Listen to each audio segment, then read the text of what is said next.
각 팀들이 이번 마이애미 그랑프리를 앞두고 다양한 업그레이드를 준비하면서 이를 갈고 있는데요. 레드불을 따라잡는 게 우리의 목표다라고. 레드불을 따라잡는다. 레드불 네, 동네 북됐네. 저희가 그거 조금 약간 좀 빡세다. 이건 넷플릭스 각 나올 것 같은데. 사실 제가 선수로 제안을 받았었는데. 선수요? 네네, 진짜로요. 근데 제가 우리나라에서도 다시 F1 열리면 얼마나 좋을까? 뭐 이런 꿈과 바람 있잖아요. 네, 그럼에도 불구하고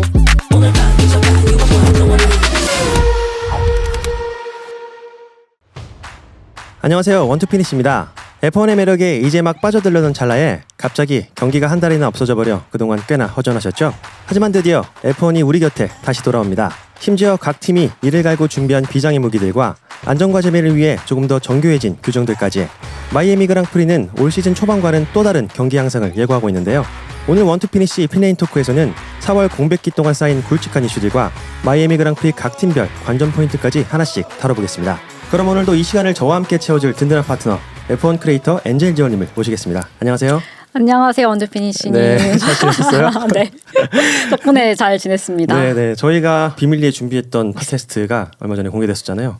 저희가 생각했던 것보다는 그래도 많은 분들이 좋아해 주시고 해줘서 참 다행이라는 생각이 들었습니다. 사실 조회수 한 1만 나오면 정말 잘 나왔겠다 그러니까, 싶었는데 생각보다 조회수도 잘 나왔고 그리고 반응도 좋아가지고 맞아요. 저희가 좀 약간 준비한 보람이 있지 않았나 싶었습니다. 맞아요. 저도 생각했던 것보다 사람들이 좋게 봐주셔가지고 뿌듯하다는 생각이 들었어요. 지원님은 팟캐스트 런칭하고 주변 반응 어땠나요? 일단은 원투피니시님 생각보다 훈훈하시다. 감사합니다. 감사합니다. 네.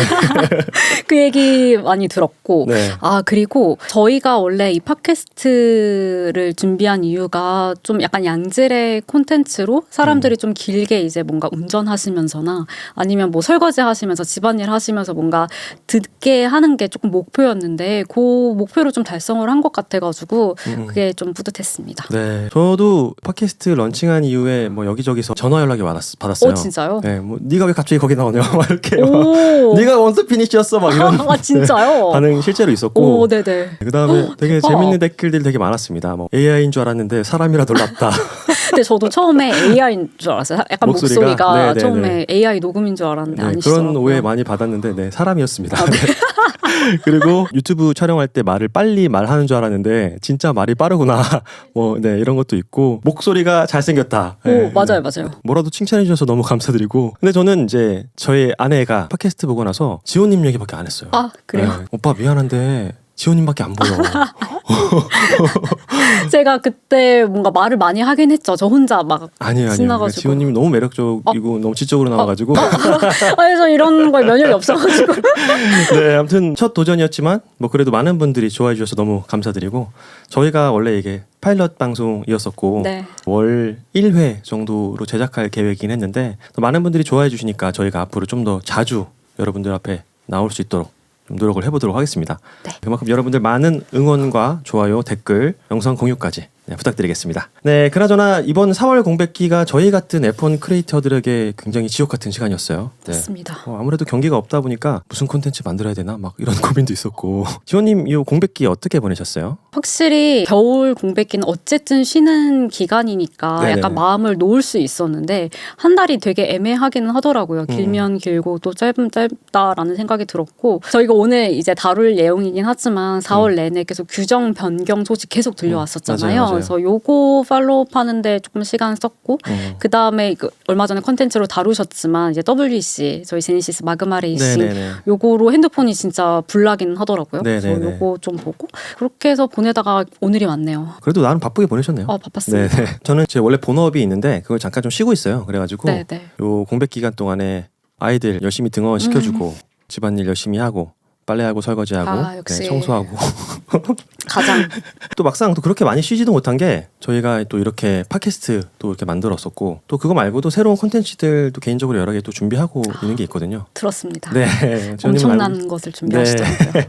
엄청난 것들이 준비되고 있습니다. 그래서 개인적으로 바쁜 시간을 많이 보냈는데 여러분 기대해 주셔도 좋을 것 같습니다. 난관부. 네, 그리고 이번 4월 공백기 기간 동안 국내 F1 씬에서 초대형 뉴스가 하나 터졌는데요. 바로 우리 지원님이 직접 저술한 신간 F1 에센셜이 드디어 출간된다는 소식입니다. 와, 축하드립니다.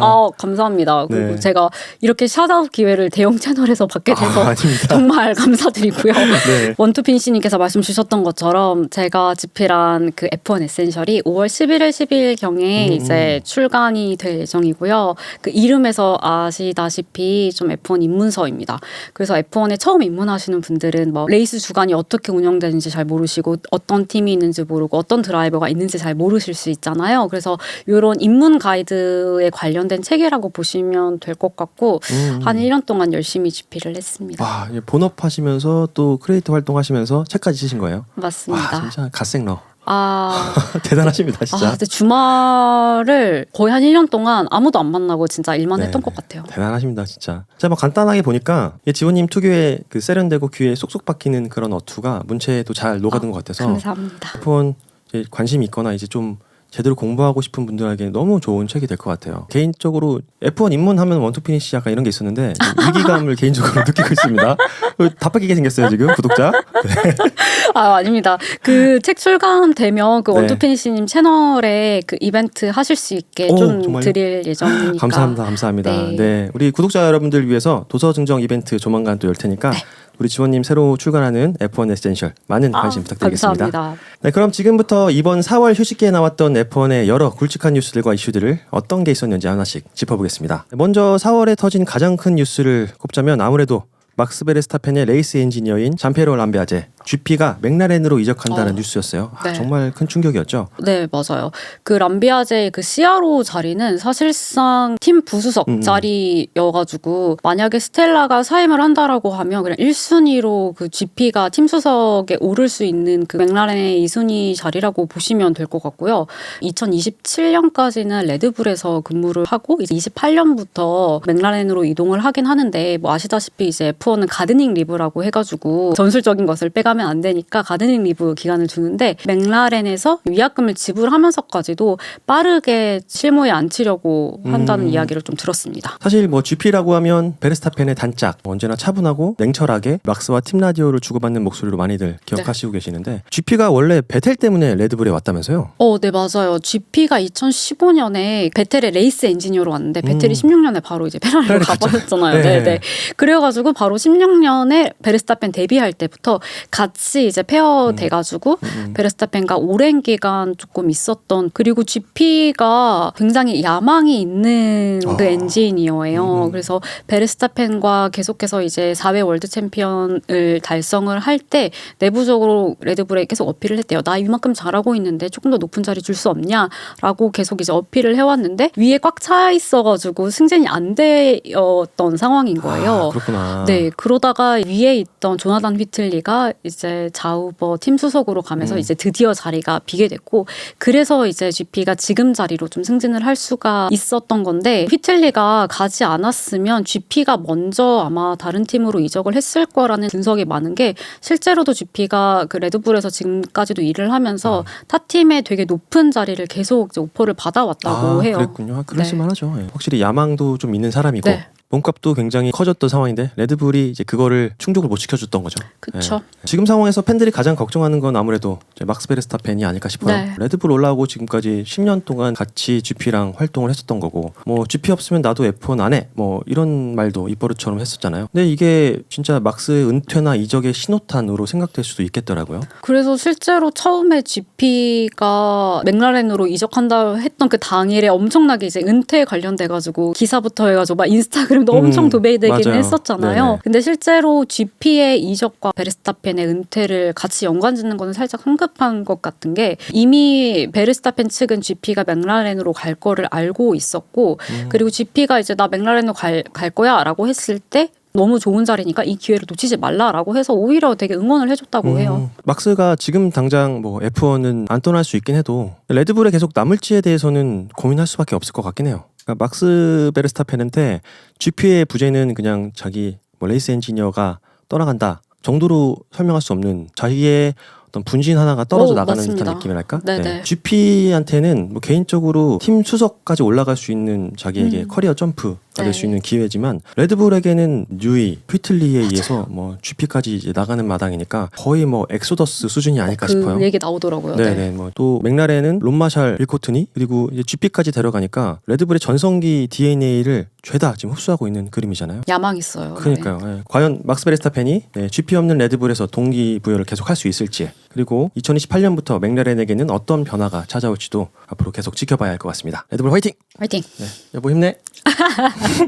자, 그럼 이번에는 4월 공백기 뉴스 중에서 판도를 흔들 수 있는 얘기로 넘어가 보겠습니다. FIA가 시즌 초반 3경기 데이터를 바탕으로 이번 마이애미 그랑프리부터 규정을 일부 수정한다고 확정했거든요. 이게 특히 올 시즌 F1에서 가장 말 많은 에너지 매니지먼트와 안전을 건드리는 거라서 그 레이스 흐름 자체가 달라질 수 있을 것 같아요. 맞아요. 이번 시즌은 에너지 관리에 너무 치중하다 보니까 뭐 퀄리파잉이라든지 레이스라든지 이제 에너지 관리를 해야 되고 충전을 해야 되기 때문에 그 레이스 흐름이 툭툭 좀 끊겼잖아요. 네네. 근데 이제 이거를 FIA가 좀 자연스럽게 바꾸겠다는 흐름이라고 볼 수 있을 것 같습니다. 네. 그러니까 쉽게 말하면 올 시즌 들어서 레이스가 뭔가 배터리 게이지 보면서 달리는 그런 맞아요. 느낌이 좀 강했잖아요. 네네. 전속력으로 가다가 갑자기 훅 속도가 꺾이고 갑자기 또 훅 튀어나가고 네. 뭐 이런 게 좀 있었는데 그걸 좀 줄이겠다는 거죠. 네, 맞습니다. 그럼 구체적으로 어떤 내용들이 변경됐는지 한번 좀 살펴보겠습니다. 먼저 드라이버들이 하나같이 최악이라고 평가했던 퀄리파잉에 큰 변화가 생겼죠. 네, 맞아요. 퀄리파잉 에너지 관리 방식에 변화가 있었는데 기존에는 에너지 회수할 수 있는 양이 8메가줄이었는데 그거를 7메가줄로 1메가줄을 좀 줄였어요. 네. 그래서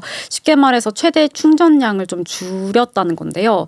근데 이게 뭐 보통 그냥 1메가줄 그냥 대충 뭐 줄인 거 아니야라고 이렇게 생각하실 수 있는데 듣기로는 FIA가 각 서킷에 텔레메터리 띄워놓은 다음에 코너, 직선 구간 다 분석을 해서 가장 최적으로 레이스 페이스를 해치지 않으면서 안전과 우리가 의도했던 부분을 달성할 수 있는 게 1메가줄 정도 줄이면 충분하다라는 판단을 해서 7메가줄이라고 결정이 됐다고 합니다. 그러니까 회수 한도를 낮춘 게 단순히 뭐 전기를 덜 쓰겠다가 아니라 뭐 전기를 모으느라고 속도를 갑자기 확 줄여야 했던 슈퍼클리핑 구간 이런 것들을 좀 최적화하겠다는 거죠. 네, 맞아요. 지금 원래는 이제 8메가줄을 다 채우기 위해서 계속 이제 인위적으로 속도가 줄였던 부분이 있는데 이걸 7메가줄로 바뀌면서 랩당 출력 저하되는 그 구간이 2에서 4초 정도로 더 단축이 된다고 하더라고요.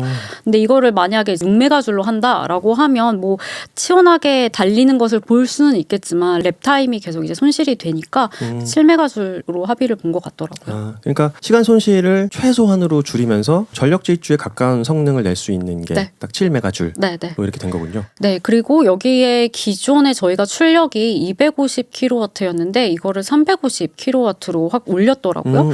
그래서 충전 시간은 덜 쓰고 출력은 더 강하게 해서 어떻게 보면 조금 더 효율적으로 퀄리파잉 운영이 될 수 있는 거죠. 정리하자면 예전에는 아껴서 모았다가 한 번에 꽉 쓰자 뭐 이런 느낌이었는데 이제는 뭐 충전하느라고 시간 버리지 말고 짧게 조금씩 모으고 그냥 바로바로 쓰자 쪽으로 좀 바뀐 거죠. 맞습니다. 이렇게 된다면 확실히 이제 퀄리파잉에서 차가 멈칫멈칫하는 뭐 그림도 좀 줄어들 것 같고 선수들도 조금 더 공격적으로 플라잉랩을 할 수 있을 것 같습니다. 네, 그럼 이어서 우리 레이스 상황에서의 변화를 좀 알아보겠습니다. 어떤 차는 배터리가 이제 바닥에 난 상태, 그리고 어떤 차는 풀 충전이 된 상태로 확 이제 달려오다가 그 두 차 간의 속도 차가 너무 크고 이게 또 사고 위험까지 있을 수 있다 보니 또 이게 이번 규정 변경의 논의가 시작된 거잖아요. 이 부분이 어떻게 바뀌는 건가요? 베어만의 사고 때문에 어떻게 보면 이제 규정 변경이 다 일어난 거잖아요. 네네네. 그래서 일단 그 사고의 원인이었던 그 성능차를 줄이는데 일단 집중을 했고요. 그래서 부스트 이제 방출을 할 때 최대 출력을 추가 150kW로 제한하는 규정을 신설을 했습니다. 그래서 갑작스러운 성능차가 일어나는 것을 조금 막았고요. 그리고 저희 파워 유닛 중에서 MGU-K 있잖아요. 네네. 요 전개 방식이 되게 똑똑해졌어요. 가령 코너를 탈출을 할 때 이제 가속력이 붙어야 되니까 요때랑 그리고 추월 구간에서는 350kW를 계속 유지를 할 수 있게 해주되 두 구간을 제외한 이제 서킷 구간에서는 250kW로 해가지고 출력을 또 제한을 해버렸어요.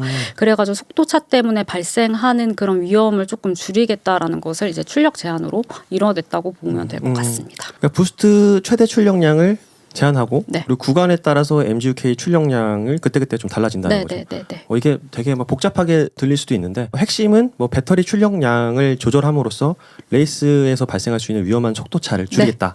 네, 뭐 그것만 뭐 기억하면 좋을 것 같네요. 네. 네, 다음으로 스타트 관련해서도 변화가 있습니다. 클러치 미스 같은 걸로 스타트가 이제 멈칫하면 뒷차가 순간적으로 이제 스타트 강하게 치고 오다가 꽝 부딪혀서 사고가 날 수도 있고 올 시즌 들어서 스타트가 위험하다 뭐 이런 걸로 드라이버들과 뭐 여러 전문가들이 네. 좀 의견을 내기도 했었어요. 또 그래서 이제 이번에 저출력 스타트 감지 시스템이 또 새롭게 도입됐어요. 말 그대로 비정상적으로 조금 느린 스타트가 있다. 느린 가속을 감지를 하면 MGUK가 개입을 해가지고 일정량의 가속을 보장을 하는 그 시스템이라고 보시면 될 것 같고 그리고 어쨌든 개입을 하다 보니까 비정상적인 상황인 거잖아요. 그래서 옆면이랑 이제 뒷면의 라이트로 지금 이 차 이상하니까 알아서 피해가 이런 라이트 시스템도 훨씬 더 직관적으로 같이 바뀐다고는 하는데 요거는 일단은 마이애미에서 한번 테스트를 해보고 정말 정식으로 도입할지 말지 결정을 한다고 합니다. 그러니까 스타트하다가 갑자기 이제 멈칫해서 이렇게 뒤에서 뭐 차 박을 수 있는 그런 그쵸, 것들을 네. 미연에 방지하겠다는 네. 거죠. 이번 마이애미 그랑프리 스타트 장면에서 갑자기 차가 이제 삐끗하는 차가 없는지 네. 네, 뭐 지켜보는 것도 하나의 관전 포인트가 될 것 같습니다. 네, 그리고 마지막으로 비 오는 날 주행 관련 사항에도 변화가 있습니다. 뭐 아직 올 시즌에 우천 레이스는 없긴 했었지만 뭐 그래도 뭔가 위험성이 있으니까 뭐 선제적으로 조치를 한 거겠죠. 그 우천시에는 어쨌든 춥잖아요. 그래서 네. 기온이 빨리 떨어지고 타이어 온도 안 오르고 이제 그립 안 생기니까 그 우천시에 한해서만 이제 타이어 블랭킷 온도를 올려가지고 조금 더 그립을 확보하겠다 방안을 하나 내놨고요. 네네. 그다음에 이제 두 번째로는 비 오는 날 차가 스핀을 할 수가 있으니까 이거 스핀 방지하고자 토크를 제한을 한다고 합니다. 그다음에 이것도 너무 당연한 건데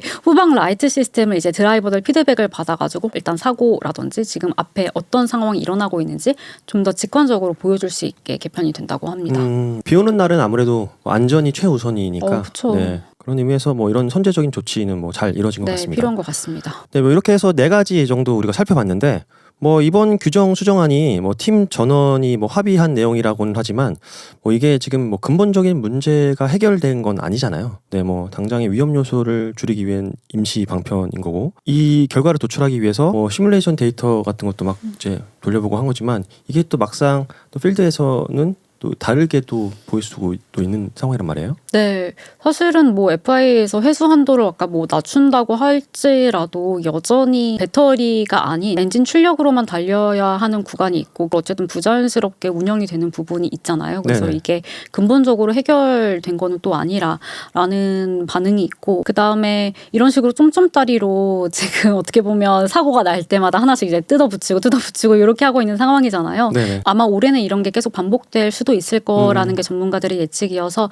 사실상 이 2026년의 규정은 27년도가 되어야지 조금 더 이제 안정화되지 않을까라는 게 분석입니다. 그렇죠. 아무래도 바꾼 것도 너무 많고 네. 네, 올해도 첫 시기이기도 하니까 네. 결국 뭐 이번 마이애미 그랑프리가 이 모든 가설을 검증하는 첫 번째 거대한 실험실이 되겠네요. 네. 안전은 챙기면서 퀄리파잉과 레이스가 좀 더 재밌어지게 될지 한번 지켜보면 좋을 것 같습니다. 자, 이번에는 조금 색다른 외도 소식을 가져와 봤습니다. 네, 최근 F1 드라이버들이 자꾸 옆 동네 내구 레이스를 좀 기웃거리고 있어요. 그러더라고요. 네, 베르스타펜이 내구 레이스의 진심이라는 건 이미 유명한 사실이죠. 네, 맞습니다. 막스 그리고 NLS 출전하고 막 우승하고 막 그랬잖아요. 네네네네. 메르세데스 팀으로 나갔는데 이제 타이어에서 잘못 세가지고 그러니까 맞아요. 막 그랬다면서요. 박달이 됐는데 그럼에도 불구하고 막스 표정이 좋은 걸 봐서는 원래 이게 F1이었으면 진짜 극대노하고 완전 난리 났을 텐데 그러니까, 맞아. 확실히 내구를 사랑하는 게 딱 눈에 보였습니다. 박사가 이쪽에서는 정말 순수하게 레이싱을 즐기고 있다는 게 좀 느껴지는 것 같아요. 베르스타펜은 이제 공공연하게 난 F1에서 사실 이룰 거는 다 이뤘다라는 걸 이야기를 했고 이제 나에게 남은 커리어는 내구에서의 우승이다. 뭐 이런 식으로 표현을 한 것만 봐서도 내구에 조금 더 진심인 게 보이긴 합니다. 그리고 랜스 스트롤도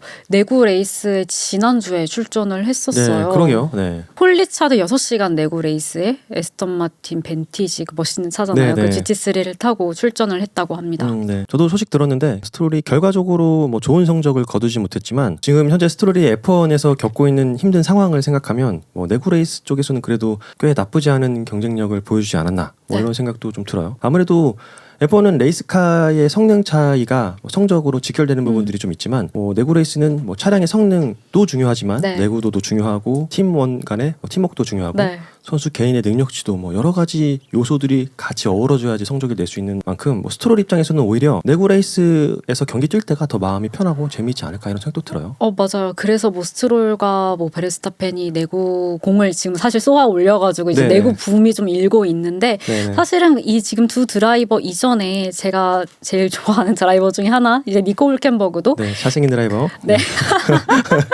2015년인가? 네, 그때 포르쉐 팀으로 나가가지고 있어가지고 그때 F1 시즌 중이었는데 레이스 없는 주간이랑 겹쳐가지고 포르쉐 팀에서 우승을 했고 알론소 같은 경우는 F1 떠나 있는 기간에 이제 아예 그냥 챔피언까지 다 휩쓸고 왔을 만큼 드라이버들은 대체로 이제 내구에 되게 매력을 많이 느끼는 것 같습니다. 이렇게 여러 F1 드라이버들이 찾는 내구 레이스만의 매력 뭐가 있길래 그런 걸까요? 제가 작년에 되게 좋은 기회로 그 미쉐린에서 아마추어 내구 레이스에 한번 초대를 받아서 같이 이제 간 적이 있었거든요. 야, 역시 셀럽.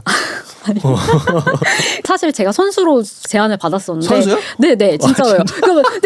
근데 말이 안 되잖아요. 저는 진짜 택시를 제일 좋아하는 사람이고 그 레이스를 하는 거는 좀 빡세다고 생각을 해가지고 네네. 그것을 이제 거절을 하고 대신에 이제 초청을 이제 받아가지고 되게 네네. 가까이서 경험을 했는데 일단 왜 빠진지 알 것 같아요. 크게 세 가지인 것 같아요. 내구 레이스의 매력은 일단 첫 번째는 일단 변수예요. 그러니까 내구 레이스는 정말 짧게는 4시간, 6시간 그리고 길게는 24시간 동안 이제 운영이 되면서 비가 올 수도 있고 사고가 나서 파츠가 뭐 부서질 수도 있고 이런 변수를 어떤 식으로 헤쳐나가느냐 그리고 이 긴 시간 동안 어떤 변수가 생기느냐를 보는 것도 굉장히 재밌는 것 같고 그리고 두 번째는 이제 베르스타펜이 좋아하는 이제 동료들과 함께 이제 차를 이제 바꿔서 타면서 랩타임 빨리 따라가라고 하면서 동료들끼리 이제 팀 라디오를 하거든요. 내구에서는 이 모습을 보는 게 굉장히 매력적이었고 그 다음에 이제 세 번째는 지금 F1 같은 경우는 에너지 관리 때문에 되게 약간 인위적이다라는 게 어쨌든 좀 아쉬운데 내구는 그런 게 없잖아요. 그래서 옛날에 정말 카트 하던 것처럼 휠트윌 레이스 정말 앞에 딱 붙어가지고 가는 요런 레이스를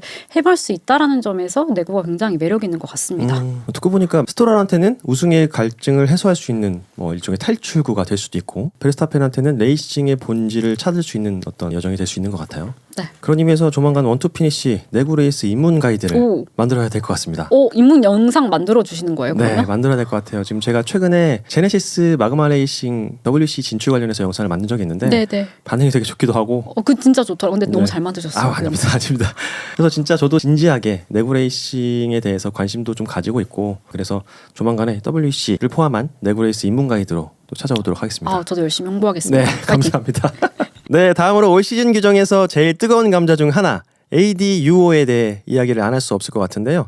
ADUO, 지호님 이게 뭐의 약자죠? Additional Development and Upgrade Opportunities의 약자로 야, 잘한다. 그러니까 말 그대로 additional 그 추가적으로 development and upgrade 그 개발하고 업그레이드하는 opportunity 기회를 준다. 그 2026년 규정이 이제 파워 유닛이 너무나 중요해졌기 때문에 엔진이 약간 제대로 개발이 안 되거나 좀 부족한 제조사들에게 추가로 개발하거나 업그레이드 할 수 있는 기회를 주어서 개발 격차를 좁히겠다라는 규정입니다. 원래 F1은 이제 각 팀과 제조사들이 한 시즌 동안 기술 경쟁을 벌이는 무대인데 엔진 같은 경우는 올 시즌에 워낙 바뀐 게 많고 이러다 보니까 잘 만든 팀과 못 만든 팀의 격차가 엄청 클 수가 있는 거잖아요. 맞습니다. 근데 이게 한번 격차가 벌어지면 이거를 쉽게 좁히기 어렵고 그게 몇 년 동안 지속이 되면 팬들 입장에서는 또 지루한 구도가 만들어질 수 있는 거니까 이걸 제도적으로 보완해서 뒤떨어지는 팀들에게 추가적으로 업그레이드해서 쫓아올 수 있게 만들어준다. 뭐 이런 개념인 거잖아요. 네, 맞습니다. 이게 언뜻 보면 되게 좋은 제도 같은데 이게 지금 계속 논란이 되고 있단 말이죠.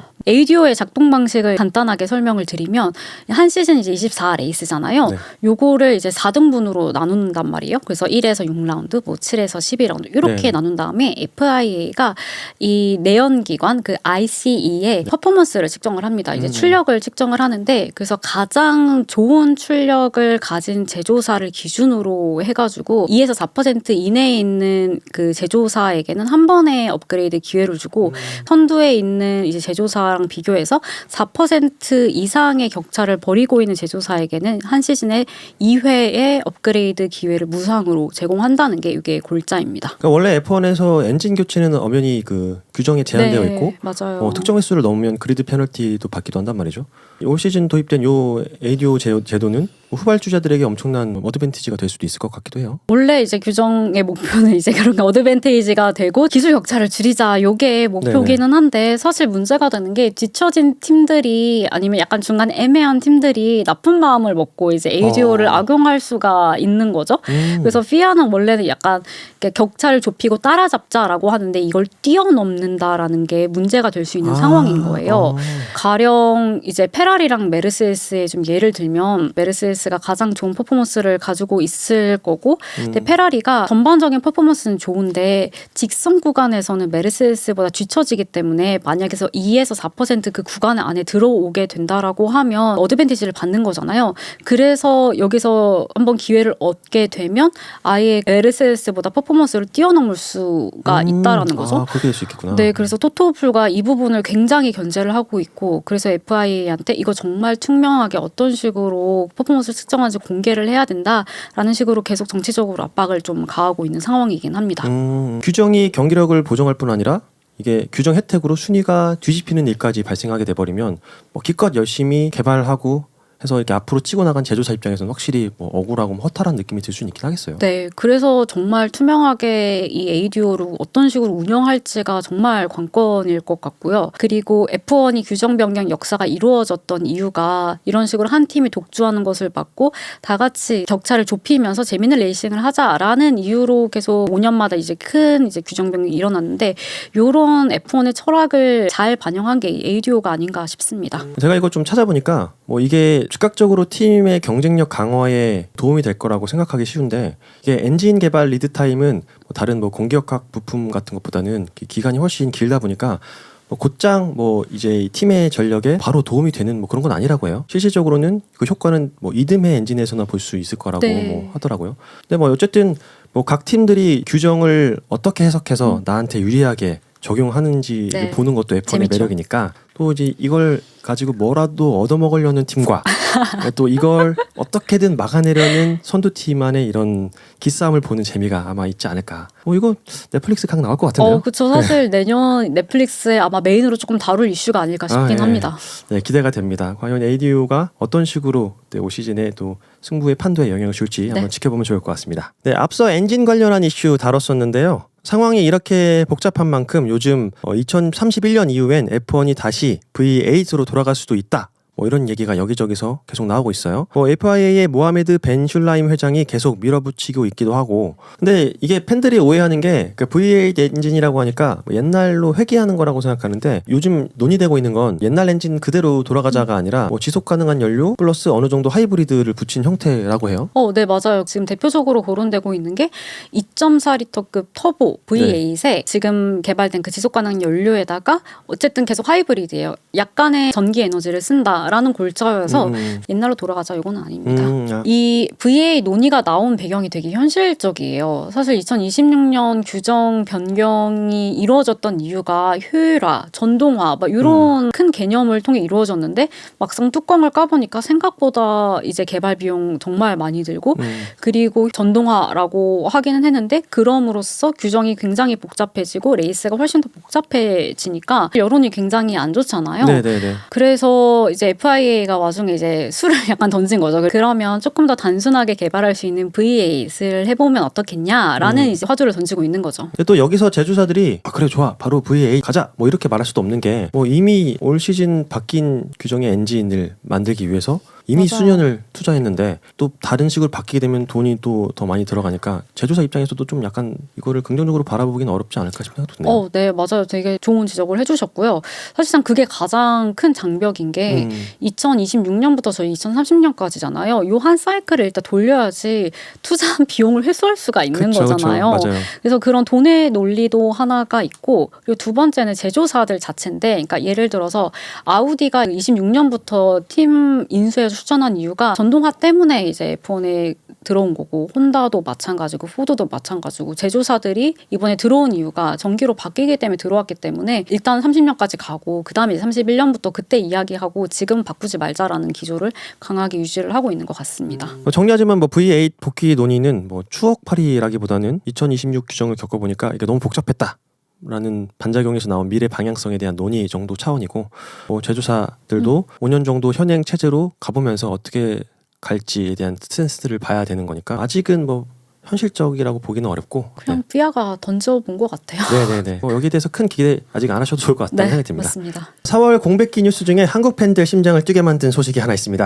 네, 바로 인천 F1 그랑프리 유치 이슈인데요. 솔직히 뭐 F1 경기 보려면 뭐 해외 직관 나가야 하는 한국 팬들 입장에서는 우리나라에서도 다시 F1 열리면 얼마나 좋을까? 뭐 이런 꿈과 바람 있잖아요. 네. 근데 최근에 인천 그랑프리 유치와 관련한 타당성 조사 결과가 발표되면서 이 얘기가 꿈이 아니라 논의 가능한 이슈로 한 단계 올라섰습니다. 경제성 분석 결과 비용 대비 편익값이 1.45로 보통은 1.0만 넘어도 되게 사업성이 있다라고 판단되는데 이게 1.45가 나와서 굉장히 좀 높게 나왔고요. 네네. 그리고 총 편익이 약 1조 1,700억 원 그리고 수익성 지수도 1.07이라서 그 재무적으로도 굉장히 괜찮을 것 같다라는 평가를 받았어요.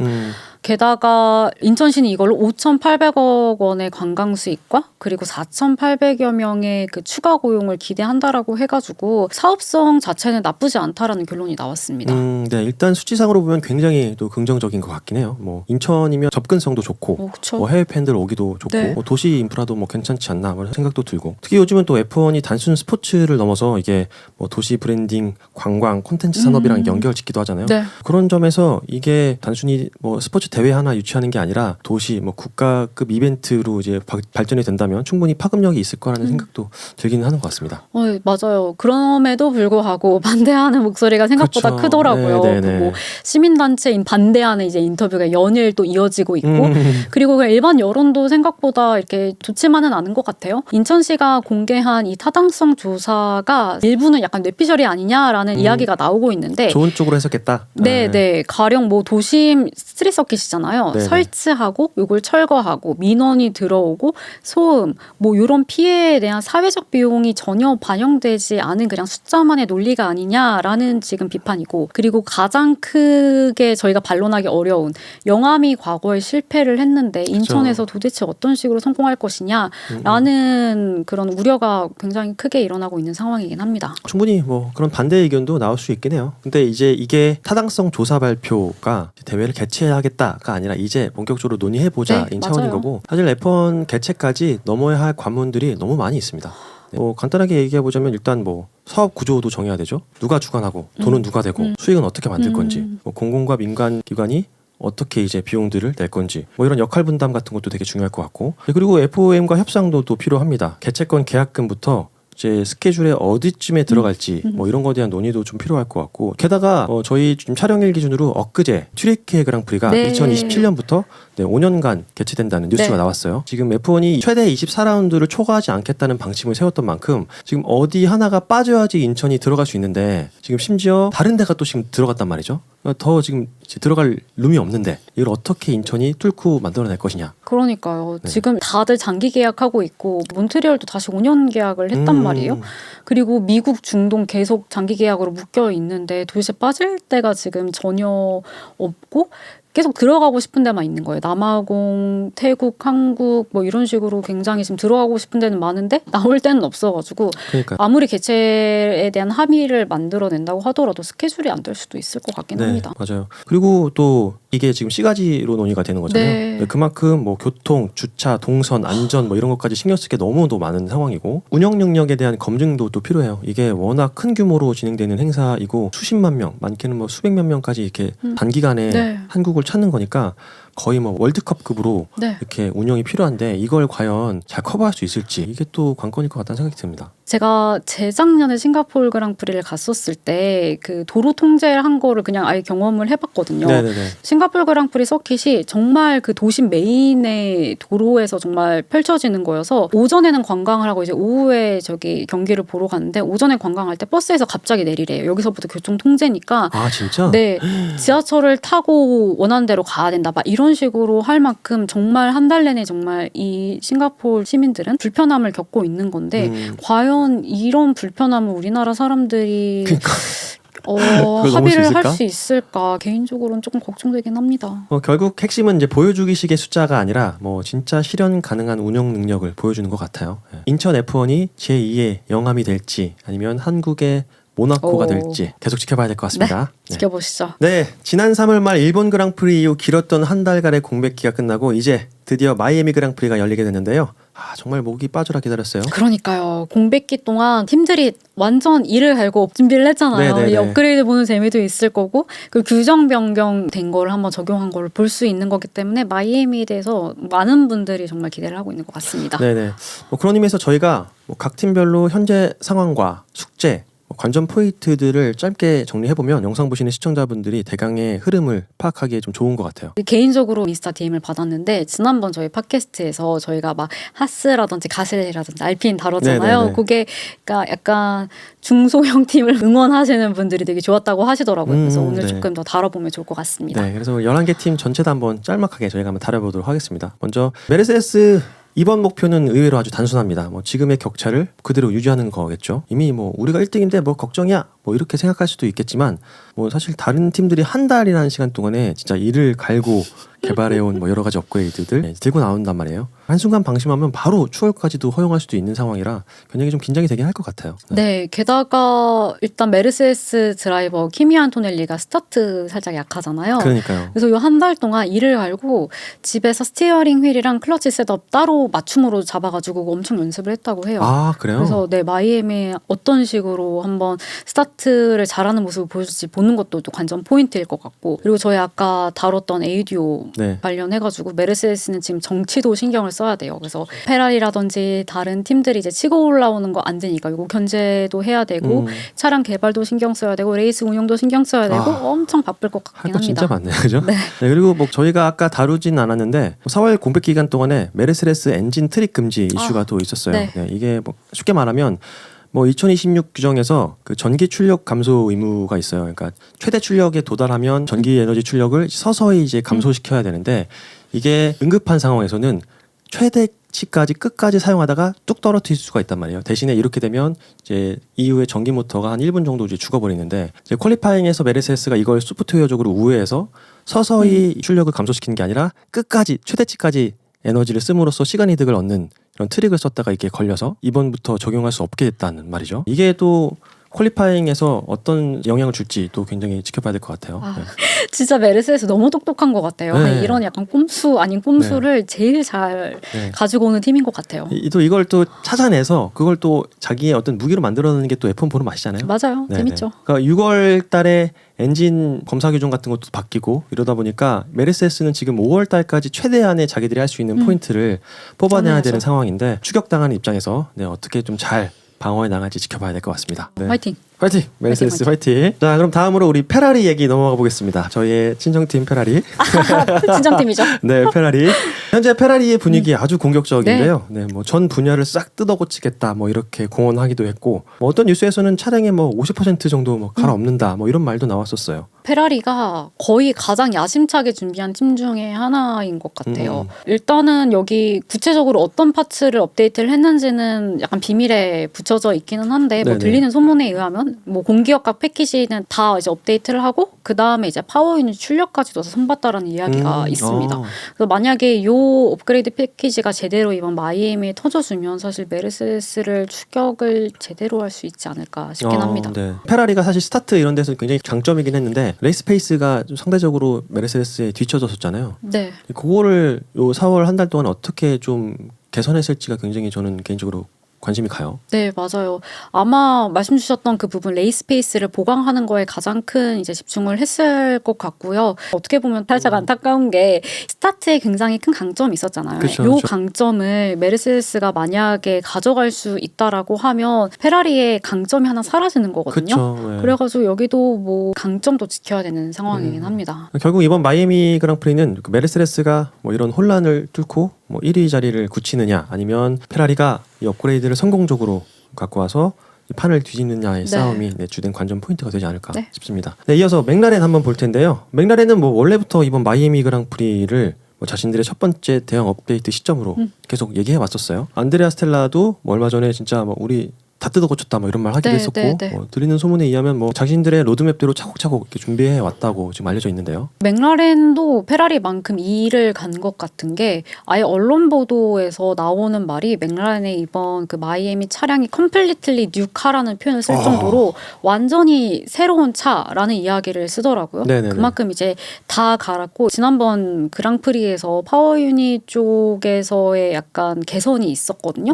이거랑 더불어 가지고 셋시 안정화를 하는 게 이 맥라렌의 약간 지상 과제였는데 요거가 과연 해결이 됐을지 한번 봐야 될 것 같고 네네. 이번 업데이트 패키지는 대체로 이제 에어로 패키지까지 다 바꾼 총체적인 이제 업그레이드라고 보면 될 것 같습니다. 네네. 이게 상위권 팀이라서 아무래도 이제 테스트 제한 같은 것도 있었을 텐데 네네. 선택과 집중을 통해서 이걸 극복해냈다는 자신감을 내비치는 만큼 맥라렌이 지난 일본 그랑프리에서 보여줬던 이 상승 곡선을 계속 이어갈 수 있을지 지켜보는 게 좋을 것 같습니다. 네, 그럼 다음 하스로 넘어가 보겠습니다. 현재 하스가 무려 컨스트럭터 수위 4위. 그러니까 레드불보다 저희가 먼저 언급할 줄 몰랐네요. 네, 지금 정말 기대 이상인데요. 네. 하스는 작은 팀이어가지고 이제 자원이 굉장히 부족한 상황이잖아요. 그래서 이제 공백기 동안 레드불이라든지 알핀이 이제 따라올 수 있는 여지가 생겼다는 게 하스한테는 조금 페인 포인트였던 것 같아요. 하스의 엔지니어 수석 호기 리드라는 이 엔지니어가 그래서 어쩔 수 없이 업그레이드 패키지를 도입하는 시점을 당길 수밖에 없었대요. 왜냐하면 이 한 달 동안 그 경쟁 팀들이 쫓아와가지고 그 성능을 더 잘 보여주면 안 되니까 어쩔 수 없이 무리해서 살짝 업그레이드 패키지를 빠르게 이번 마이애미에 보여줄 예정이라고 합니다. 그러니까 여기는 이제 아무래도 이제 리소스가 다른 대형 팀보다는 좀 적고 그러다 보니까 그걸 어떻게 할지 이제 1년 로드맵을 그려놨는데 갑작스럽게 공백기가 생기면서 땡긴 거예요. 초반에 몰아붙였다는 네, 거죠. 맞습니다. 이게 일정을 앞당기면 앞당길수록 예상했던 것보다 빨리 해야 되니까 그만큼 완성도나 이런 게 떨어질 수도 있고 또 리스크도 있을 수 있을 것 같은데 뒷심부적으로 늘 구배를 마셨던 하스다 보니까 올 시즌 초반에 굉장히 지금 잘 해내고 있는 걸 끝까지 잘 유지해 나가는 게 화이팅. 하스의 관전 포인트가 아닐까 싶습니다. 이어서 우리 알핀 한번 보겠는데요. 하스 못지않게 초반 강세를 보이고 있죠. 알핀이 5위예요? 네, 지금 전년도에 진짜 압도적인 꼴찌였는데 지금 알핀이 오, 네, 대박. 5등이란 말이에요. 알핀 생각보다 정말 잘하고 있고 그리고 메르세스 고객팀으로 들어간 게 신의 한 수였던 것 같습니다. 맞는 것 같습니다. 알핀은 뭐 특정 파츠 하나보다는 뭐 차와 파워 유닛 패키지 전체에서 최대치를 뽑아내는 그 최적화에 목숨을 걸고 있는 것으로 알려져 있어요. 뭐 지금 업그레이드를 어떻게 하고 있다 뭐 이런 보도는 없긴 한데 브리아토레가 우리는 상위권 차다, 뭐 레드불 수준이다, 뭐 이렇게 말하고 있는 것만 봐도 진짜요? 그렇게, 엄청난 자신감인데? 엄청난 자신감을 지금 신초반부터 보이고 있단 말이죠. 아마 그 흐름과 이 자신감을 바탕으로 마이애미에서도 그래도 나쁘지 않은 성적 보여주지 않을까 생각이 듭니다. 지금 알핀 뭐 되게 조용히 준비하고 있는 것 같은데 말씀해주셨던 것처럼 좀 보도자료 나온 게 많이 없어가지고 그거는 아마 레이스 주간에 한번 확인해 보면 좋을 것 같습니다. 네, 다음으로 레드불. 갑자기 눈물이 나죠? 시즌 초반 차량의 밸런스를 찾는데도 실패했고 뭐 베르스타펜의 불만 그리고 아까 다뤘지만 뭐 GP의 이탈까지 뭐 거기다가 또 저희가 다루진 않았지만 최근에 이제 전략 핵심인 한나 슈미츠의 루머 이적 루머까지 지금 나왔단 말이에요. 지금 레드불 계속 초상집 분위기인데 이런 침울한 분위기 지금 반전시킬 필요가 있어요. 그쵸. 그 분수령을 이제 마이애미로 보고 있는 것 같고요. 그만큼 이번에 마이애미의 차량 업그레이드를 엄청 준비를 했다고 해요. 차량의 그냥 절반 이상이 바뀌는 업그레이드를 준비를 했다고 하거든요. 그러니까 얼마 전에 이제 실버스톤에서 필름데이 진행했을 때 그 바뀐 모습을 조금 볼 수가 있었는데 뭐 측면 바디워크가 다 수정이 됐고 그리고 지금 뭐 사진 보니까 리어윙, 프론트윙 완전히 다 바뀌고 있더라고요. 네네네. 저도 그 소식 들었는데 레드불도 페라리처럼 그 360도 회전식 리어윙 뭐 이런 거 준비 중이라고 하더라고요. 네네. 올 시즌에 또 많은 분들이 레드불의 부진 원인으로 지목하는 게 레드불 포드 파워트레인이었잖아요. 또 요거는 좀 어떻게 개선이 됐을지 모르겠어요. 아무래도 레드불 파워트레인이 좀 이야기가 많기는 했잖아요. 근데 생각보다 파워 유닛 퍼포먼스 자체는 문제가 없다라고 하더라고요. 그래서 레드불의 진짜 문제는 파워 유닛 쪽이 아니라 셰시와의 이제 싱크를 맞추는 게 이게 가장 지금 중요한 부분이라고는 합니다. 생각보다 파워 유닛 성능이 괜찮군요. 네, 그렇다고 합니다. 챔피언십 경쟁팀이라는 말이 무색할 정도로 지금 저희가 이렇게 6번째로 언급하고 있는 게 좀 빈방할 정도인데 모쪼록 마이애미 업그레이드가 성공적으로 이루어져서 레드불이 다시 자신들의 어떤 본 실력을 빨리 발휘할 수 있기를 기대해 보겠습니다. 다음은 레이싱무스 살펴볼 텐데요. 뭐 형님 팀이 이렇게 흔들리는 사이 동생 팀인 레이싱무스는 오히려 시즌 초반 분위기가 나쁘지 않아요. 차량의 기본 베이스가 나쁘지 않고 리암 로슨과 아비드 림블라드도 굉장히 차량에 잘 적응하고 있는 모습을 보이고 있습니다. 네, 맞아요. 지금 사실 엄청 행복한 상황인 거죠. 레드불이랑 완전 반대로. 일단 말씀 주셨던 것처럼 차량 자체의 셋업이 너무 잘 맞아 떨어진대요. 다른 팀들이 이제 뭐 파워 유닛이랑 셰시랑 이제 싱크 맞추는 것 때문에 되게 셋업을 맞추는 거에 고전이 있는 반면에 여기는 셋업 자체가 너무 잘 맞아가지고 그런 문제가 없고 이 잘 맞은 셋업을 기준으로 해서 완성도를 이제 계속 연말까지 올려가는 게 목표라고 합니다. 레드불과 레이싱무스가 지금 한 끗 차인데 지금 1군 팀과 2군 팀이 자칫 잘못하다가는 바뀌는 순위가 바뀌는 그림이 나올 수도 있겠어요. 재밌겠네요. 네, 이거 좀 지켜봐야 될 것 같습니다. 네. 네. 다음은 아우디 살펴보겠습니다. 개인적으로는 첫 시즌 치고는 저는 아우디가 굉장히 전반적으로 잘 해주고 있다고 생각이 들긴 하는데, 근데 시즌 초반 여러 가지 기술적인 문제들이 있었다면서요? 네, 맞아요. 아우디는 뭐 아시겠지만 첫 시즌부터 긴 싸움이 될 것이다라고 공개적으로 언급을 하기도 했고, 그리고 아우디가 뭐 잘 조명이 안 돼서 그렇지 스타트에 굉장히 문제가 있었거든요. 초반 라운드를 보면 그 스타트 때 유한 문제로 아예 뭐 출발을 못하는 경우도 있었고, 네네네. 그리고 퀄리파잉에서 되게 높은 순위를 이뤄냈음에도 불구하고 레이스 첫 랩에서 페이스가 안 나와가지고 계속 순위를 이렇게 내주는 경우를 계속 이런 패턴을 반복하고 있는데, 그러게요. 네. 요거를 이제 마이애미에서 어떤 식으로 해결을 할지 좀 확인을 해야 될 것 같습니다. 그리고 아우디 자체 엔진이 퍼포먼스가 타 팀에 비해서 굉장히 떨어진다고 합니다. 아, 그래요? 엔진까지 생각보다 문제가 많았네요. 네. 네. 최근에 또 저도 보니까 마티아 비노토가 변속기 문제까지 차량이 있다고 뭐 그렇게 얘기를 하더라고요. 지금 말씀하신 것처럼 아우디가 겪는 문제의 대부분들이 뭐 단기간에 해결이 되는 문제가 또 아닌 것들이 좀 있어서 네.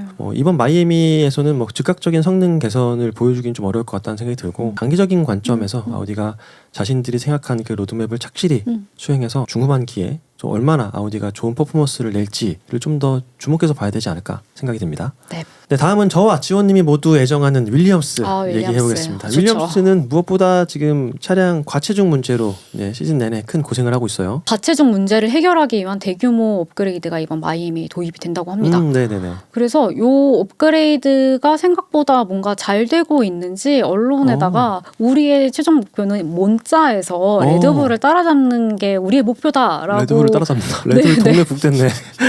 그거 조금 약간 표현이 좀 빡세다 싶긴 했는데, 아무튼 이번 마이애미에서는 플로우랑 바디워크를 다 수정을 했다고 하고, 그리고 기존에 이제 이 과체중 문제가 나왔던 이유가 옆에 이제 사이드 패널 때문인 것도 있는데, 요거의 업데이트를 진행하면서 일단 무게를 조금 줄였다고 해요. 무게를 줄일 수 있는 모든 부품들을 다 찾아서 다 경량화를 일단은 했다고는 합니다. 근데 그럼에도 이제 셰시 전체를 바꾸는 건 아니라고 못 바뀌는 해서 일단은 한번 지켜봐야 될 것 같아요, 여기도. 그럼 당장 마이애미에는 어느 정도 좀 다이어트에 성공한 차량을 네. 들고 나온다. 네. 가 포인트인 것 같고, 말씀하신 것처럼 이제 8월 초 몬자에서 이제 레드불을 따라잡을 만큼의 차량을 갖고 오겠다라는 거죠. 자신감이 좀 있는 것 같아요. 그러니까요. 윌리엄스가. 얼마큼 자신이 이제 감도 안 오네요. 네. 또 동시에 또 레드불의 처지가 좀 안타깝네요. 동네 북이 돼버렸네. 네, 한번 지켜보겠습니다. 네. 이번에 또 캐딜락 한번 살펴보겠습니다. 뭐 모든 것이 처음이다 보니까 사실 뭐 완주만 해도 여기는 박수 받는 집안이긴 하지만, 내부적으로는 이제 풍동 데이터랑 실 데이터가 좀 안 맞는 뭐 코릴레이션 검증이 네. 부족해서 네. 이번 마이애미 업데이트가 뭐 약이 될지 독이 될지 모르는 상황이라고 해요. 근데 다들 풍동 데이터랑 뭐 실제 데이터 안 맞는 경우는 너무나 그러니까 뭐 많은 그렇죠. 것 같아서. 다 그렇지 않나? 네, 다 그러고 사는 것 같아요. 네. 근데 일단은 마이애미가 그 미국이잖아요. 네네. 그래서 캐딜락한테는 홈그랑프리이기도 합니다. 그래서 네네. GM에서 관련된 이제 GM 인사들을 엄청 불렀다고 해요. 그래서 진짜 조금 여기는 잘 해야 되는 것 같아요. 그래야지 면이 좀 살 것 같고. 네. 근데 아무튼 캐딜락의 지금 문제는 개선할 것이 너무 많아서 그렇겠죠, 아무래도. 우선순위를 무엇으로 잡아야 될지 모르는 게 문제라고 합니다. 그렇겠죠. 그래서 네. 여기도 아우디처럼 시간이 조금 걸릴 것 같아요. 캐딜락은 뭐 이렇게 어떻게 조금씩 성장해 나갈지 마치 뭔가 새싹 키우는 심정으로 천천히 지켜봐야 될 것 네, 같습니다. 관심과 사랑을 주면서 저희 네. 캐딜락 바로 성적 안 나니까 네. 천천히 지켜봐야 네, 될 것 네. 같습니다. 네, 마지막으로 에스턴 마틴.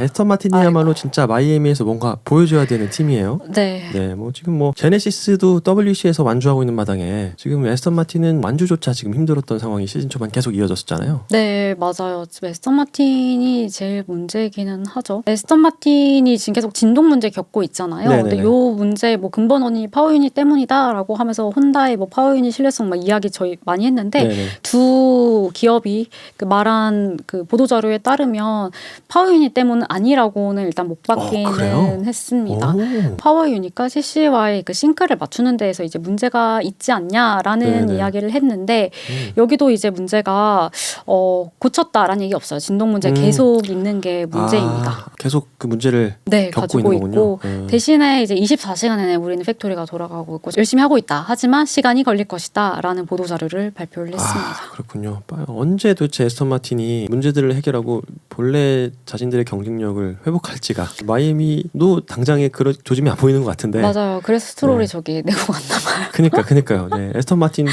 천천히 지켜봐야 될 것 같긴 합니다. 같이 사랑과 관심을 줘야 되는 팀입니다. 네, 이렇게 각 팀들이 이번 마이애미 그랑프리를 앞두고 다양한 업그레이드를 준비하면서 이를 갈고 있는데요. FIA는 이번 마이애미 그랑프리 프랙티스 세션 시간을 60분에서 네. 90분으로 연장하기로 발표했습니다. 아무래도 스프린트 주간인 만큼 연습 시간이 한 번밖에 없는 게 주된 이유였던 것 같아요. 네, 맞아요. 4월에 저희가 경기가 하나도 없어서 일정 네네. 공백이 있어서 데이터가 없기도 하고, 그리고 새로운 규정이 이번에 도입이 되기도 했고, 그 팀들이 대규모 업데이트를 많이들 가지고 오는 만큼 이런 의사결정은 합리적이었던 것 같고, 그리고 당연히 트랙에서도 이제 적응할 시간이 필요한 거잖아요. 그래서 네네. 적절한 조치인 것 같습니다. 네네. 이번 마이애미 그랑프리에서 어떤 성적을 내느냐에 따라 향후 경쟁 구도에 큰 영향을 주는 만큼 각 팀들이 준비한 비장의 무기들을 어떻게 갖고 나왔을지 지켜보는 재미가 있을 것 같습니다. 네. 또 저희가 지난번 팟캐스트에서 순위 예측 했었잖아요. 맞아요. 네, 그게 또 얼마나 들어맞는지도 저도 지켜보면 근데 진짜 궁금해요. 네, 좋을 것 같습니다. 시청자 이벤트 저희가 지금 4월 30일 자정까지 하고 있거든요. 아직 참여 안 하신 분들은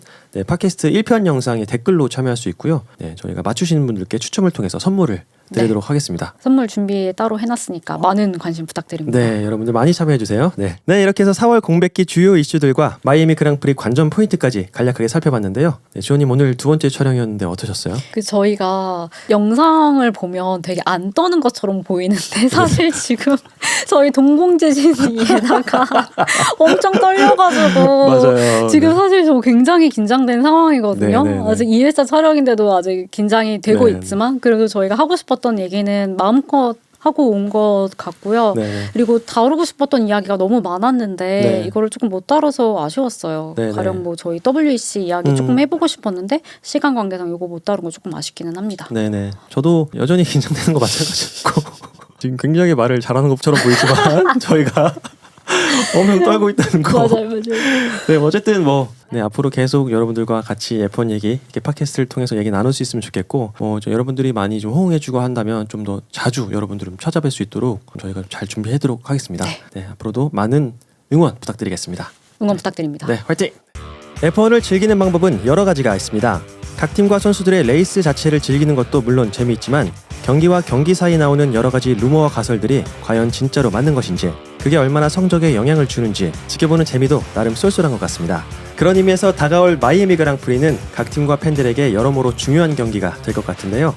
올 시즌 본격적인 경쟁의 장이 펼쳐질 마이애미 그랑프리에서 과연 어떤 팀과 선수가 웃을 수 있을까요? 오늘 저희가 준비한 팬레인 토크는 여기까지고요. 그럼 저희는 다음 시간에 다시 찾아오겠습니다. 지금까지 원투피니시 F1 크리에이터 김지원이었습니다. 감사합니다. 감사합니다.